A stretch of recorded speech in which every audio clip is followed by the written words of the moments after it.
प्रदेश भर में ration depot संचालक हड़ताल पर चले गए हैं। राशन डिपो संचालकों की हड़ताल के चलते अकेले बहादुरगढ़ में 2 लाख से ज्यादा नागरिकों को राशन नहीं मिल पा रहा है। राशन लेने लोग डिपो पर जाते हैं तो डिपो के गेट पर ताला लगा मिलता है और गेट पर 10 तारीख तक हड़ताल का बोर्ड लटका मिलता है। राशन डिपो संचालक सरकार की नई डिपो को लेकर बनाई गई नीति से खासे नाराज हैं। दरअसल पहले 600 कार्डों पर एक डिपो हुआ करता था, लेकिन अब सरकार महिलाओं को सम्मान देने के लिए नए डिपो महिलाओं को देना चाहती है। इसके लिए अब 300 कार्डों पर एक डिपो बनाया जाना है, लेकिन यहां पर मुसीबत कोई और ही खड़ी हो गई है। लोगों को राशन नहीं मिल पा रहा है और जो लोग हैं वो प्रशासन की इस कार्यप्रणाली से खासे नाराज नजर आ रहे हैं।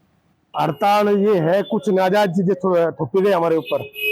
जैसे पहले 600 कार्डों पे डिपो था हमारा, अब सरकार कह रही है इसको 300 पे करेंगे हम, जिससे गुजारा होना बिल्कुल बंद हो जाएगा।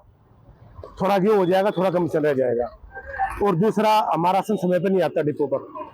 कभी गेहूं आता तो चीनी नहीं आती, तेल नहीं आता।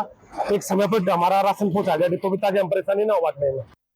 प्रदेश भर में राशन डिपो संचालक हड़ताल पर चले गए हैं। राशन डिपो संचालकों की हड़ताल के चलते अकेले बहादुरगढ़ में 2 लाख से ज्यादा नागरिकों को राशन नहीं मिल पा रहा है। राशन लेने लोग डिपो पर जाते हैं तो डिपो के गेट पर ताला लगा मिलता है और गेट पर 10 तारीख तक हड़ताल का बोर्ड लटका मिलता है। राशन डिपो संचालक सरकार की नई डिपो को लेकर बनाई गई नीति से खासे नाराज हैं। दरअसल पहले 600 कार्डों पर एक डिपो हुआ करता था, लेकिन अब सरकार महिलाओं को सम्मान देने के लिए नए डिपो महिलाओं को देना चाहती है। इसके लिए अब 300 कार्डों पर एक डिपो बनाया जाना है, लेकिन यहां पर मुसीबत कोई और ही खड़ी हो गई है। लोगों को राशन नहीं मिल पा रहा है और जो लोग हैं वो प्रशासन की इस कार्यप्रणाली से खासे नाराज नजर आ रहे हैं। हड़ताल ये है, कुछ नाजायज चीजें थोपी गई हमारे ऊपर।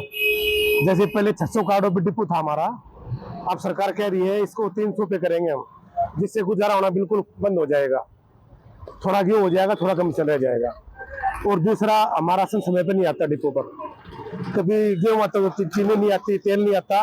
एक समय पर हमारा राशन पहुंचा जाए डिपो पर, ताकि हम परेशानी ना हो बांटने में। प्रदेश भर में राशन डिपो संचालक हड़ताल पर चले गए हैं। राशन डिपो संचालकों की हड़ताल के चलते अकेले बहादुरगढ़ में 2 लाख से ज्यादा नागरिकों को राशन नहीं मिल पा रहा है। राशन लेने लोग डिपो पर जाते हैं तो डिपो के गेट पर ताला लगा मिलता है और गेट पर 10 तारीख तक हड़ताल का बोर्ड लटका मिलता है। राशन डिपो संचालक सरकार की नई डिपो को लेकर बनाई गई नीति से खासे नाराज हैं। दरअसल पहले 600 कार्डों पर एक डिपो हुआ करता था, लेकिन अब सरकार महिलाओं को सम्मान देने के लिए नए डिपो महिलाओं को देना चाहती है। इसके लिए अब 300 कार्डों पर एक डिपो बनाया जाना है, लेकिन यहां पर मुसीबत कोई और ही खड़ी हो गई है। लोगों को राशन नहीं मिल पा रहा है और जो लोग हैं वो प्रशासन की इस कार्यप्रणाली से खासे नाराज नजर आ रहे हैं। हड़ताल ये है, कुछ नाजायज चीजें थोपी गई हमारे ऊपर। जैसे पहले 600 कार्डों पे डिपो था हमारा, अब सरकार कह रही है इसको 300 पे करेंगे हम, जिससे गुजारा होना बिल्कुल बंद हो जाएगा। थोड़ा गेहूं हो जाएगा, थोड़ा कमीशन रह जाएगा। और दूसरा, हमारा राशन समय पर नहीं आता डिपो पर। कभी गेहूं आता तो चीनी नहीं आती, तेल नहीं आता। एक समय पर हमारा राशन पहुंचा जाए डिपो पर, ताकि हम परेशानी ना हो बांटने में।